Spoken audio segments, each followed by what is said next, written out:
पाकिस्तान के खिलाफ सफल ऑपरेशन सिंदूर के बाद रक्षा मंत्री राजनाथ सिंह आज श्रीनगर पहुंचे, जहां उन्होंने फ्रंटलाइन सैनिकों का मनोबल बढ़ाने के लिए सेना के जवानों से मुलाकात की। इस दौरान रक्षा मंत्री ने सैनिकों से बातचीत कर उनके शौर्य को सैल्यूट कर उनका हौसला बढ़ाया।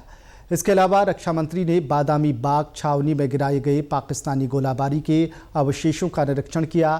केंद्रीय मंत्री राजनाथ सिंह ने देश के शहीदों को नमन किया। इस दौरान रक्षा मंत्री ने सैनिकों को संबोधित करते हुए कहा कि ऑपरेशन सिंदूर आतंकवाद के खिलाफ भारत द्वारा अब तक चलाई गई अब तक के इतिहास की सबसे बड़ी कार्रवाई है। रक्षा मंत्री ने कहा कि इस ऑपरेशन में भारत ने दिखा दिया है कि हम केवल रक्षा ही नहीं करते, बल्कि जब समय आता है तो कठोर कार्रवाई भी करते हैं। ऑपरेशन सिंदूर सिर्फ एक ऑपरेशन का नाम भर नहीं है, बल्कि यह एक हमारी प्रतिबद्धता है, यह हमारा एक कमिटमेंट है। एक ऐसी प्रतिबद्धता जिसमें भारत ने दिखा दिया कि हम सिर्फ डिफेंस नहीं करते हैं, जब वक्त आता है तो हम कठोर निर्णय भी लेते हैं और कठोर कार्रवाई भी करते हैं।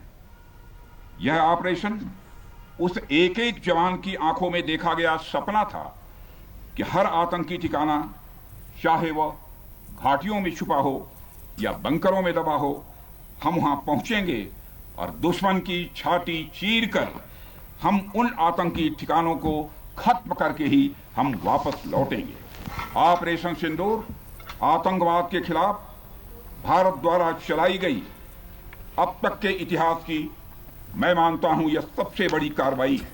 हमारे प्रधानमंत्री श्री नरेंद्र मोदी जी ने दो टूक शब्दों में आतंकवाद के खिलाफ भारत की नीति को रीडिफाइन कर दिया है, इसे परिभाषित कर दिया है, जो यह कहती है कि हिंदुस्तान की सरजमी पर किया गया कोई भी आतंकी हमला एक एक्ट ऑफ वार माना जाएगा। साथ ही हमारे प्रधानमंत्री ने यह भी साफ कर दिया है, आतंक और बातचीत कदापि एक साथ नहीं चलेंगे, और अगर बात होगी तो आतंकवाद पर होगी और पाक ऑक्युपाइड कश्मीर पर ही होगी।